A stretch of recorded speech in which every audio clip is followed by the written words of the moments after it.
Sir, पहला सवाल मैं आपके सामने यही रखूंगी, क्योंकि जब यूएसएसआर ने अफ़गानिस्तान पर हमला किया था तो पाकिस्तान अफ़गानिस्तान के साथ था, भरपूर मदद की अफ़गानिस्तान की।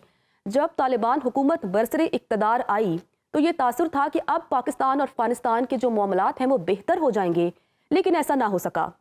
तो ऐसा क्या हुआ कि आज अफ़गानिस्तान की सरजमीन पाकिस्तान के खिलाफ इस्तेमाल हो रही है, उस मुल्क के खिलाफ जो कि हमेशा पाकिस्तान अफ़गानिस्तान के साथ रहा है?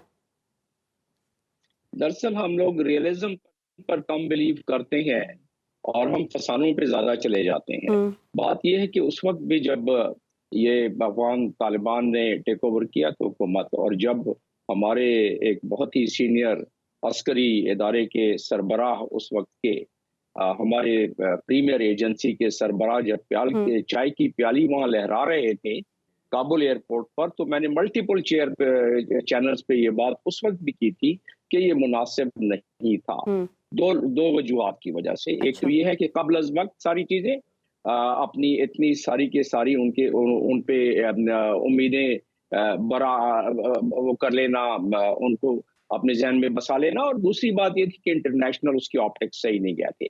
आ हुँ, जाते हैं कि फिर अफ़गानिस्तान जिनके साथ हमने इतना ताउन किया हुँ, कि हर बुरे वक़्त में हमने जी, उनको यहाँ अपने पास बिल्कुल, रखा, हुँ, उनकी मदद की, उनके बच्चों ने यहाँ से तालीम हासिल की, उनकी रहाइश अब भी बहुत सारे हुँ, लोगों की यहाँ है।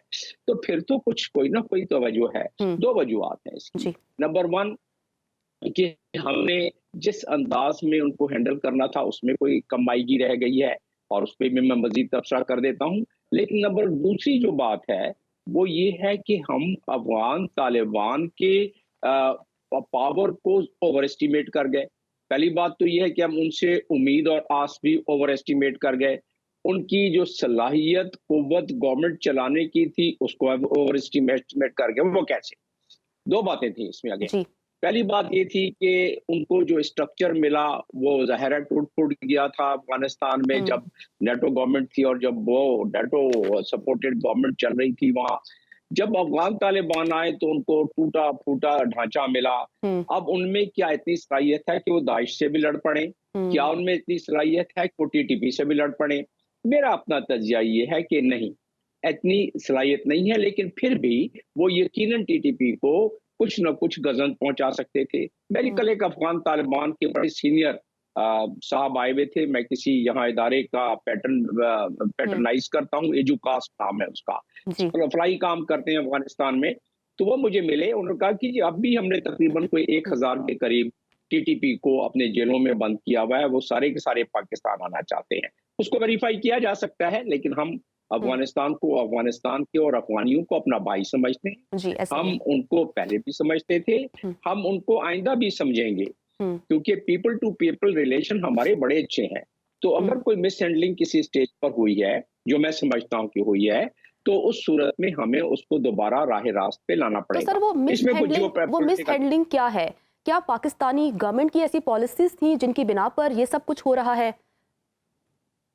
एक लफ्ज़ में इसका जवाब है एंगेजमेंट हमने सही तरीके से नहीं की। अच्छा, एंगेजमेंट से मुराद ये है कि जब अफ़गान तालिबान आए, हुँ, जब हमने देखा कि टीटीपी दोबारा सर उठा रही है, हुँ, जिस दिन अफ़गान तालिबान ने अपने टेक ओवर करने के दूसरे दिन जब उन्होंने 800 टीटीपी के कैदी छोड़े, हुँ, बल्कि सारे कैदी छोड़े हुँ, उन्होंने काबुल से। मैंने बहुत सारे टीवी पर उस वक़्त भी चैनल्स पर मैंने तबसरा किया कि देखें, वो छोड़ इसलिए रहे हैं कि टीटीपी के अफराद वो उनके साथ कंधे से कंधा मिलाकर सोवियत यूनियन के खिलाफ लड़ते रहे हैं। हुँ, वो उनके कज़िन्स हैं, उनकी उनसे वास्तेदारी, ऐसा ही ताल्लुकदारी, है। रिश्तेदारियाँ हैं, हुँ, तो उनको उनको छोड़ना पड़ रहा है। हुँ, दूसरी बात ये कि वो नई-नई हुकूमत में आए हैं, ना उनके पास पुलिसिंग का सही निज़ाम है, ना मिलिट्री का पूरा सही निज़ाम है। वो लड़ाकू जंगजू थे हुँ, अपनी जगह पर, हुँ, लेकिन वो इतने सारे फ्रंट नहीं खोलना चाहते हैं, और आज भी वो बात हुँ, कायम। अब रहा सवाल कि अफ़गान तालिबान अब सपोर्ट भी करने लगे हैं। हुँ, पहले किस हद तक सपोर्ट करते थे उसपे कोई डाउट था। हुँ, अब उनको सपोर्ट भी कर रहे हैं ऐसा ही टीटीपी है। को, क्योंकि फिर ये बात बड़ी दूर तक चली जाती है कि क्या वो हुँ, डोरन लाइन को तस्लीम करते हैं या नहीं करते हैं।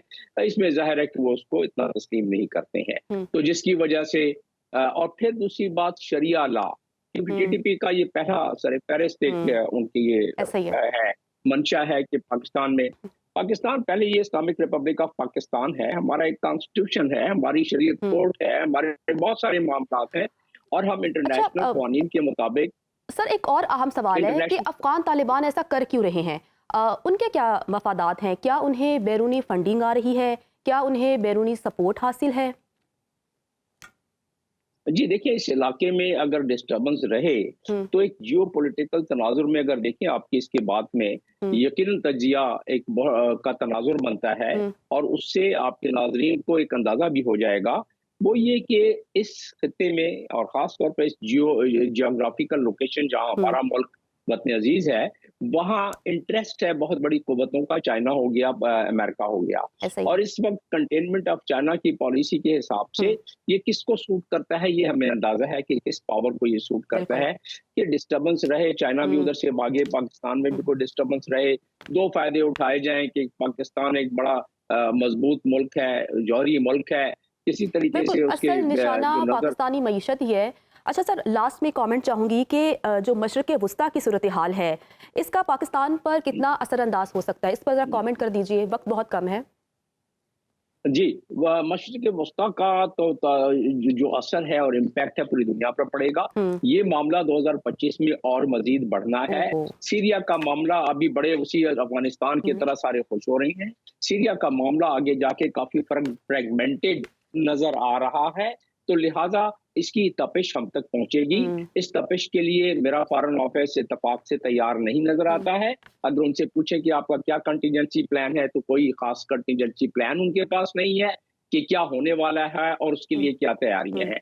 तो हमें चाहिए होगा कि ये हालात हमारे हाथों में नहीं है। हम्म, ये जियोपॉलिटिकल तनाजुर अच्छा। में हालात थोड़े से खराब होते नजर आ रहे हैं 2025 में। हम्म, मजीद शिद्दत इसमें नजर आ रही है और उसका तपिश, उसका असर ज़ाहिर पाकिस्तान पे बहुत सख्त तो पड़ेगा। पाकिस्तान मैं को आपकी याद दहानी प्रिपेयर रहना चाहिए और अगर ऐसा कुछ होता है तो उसका सदेबाब क्या होना चाहिए, इस पर पाकिस्तान को सोच विचार शुरू कर लेनी चाहिए।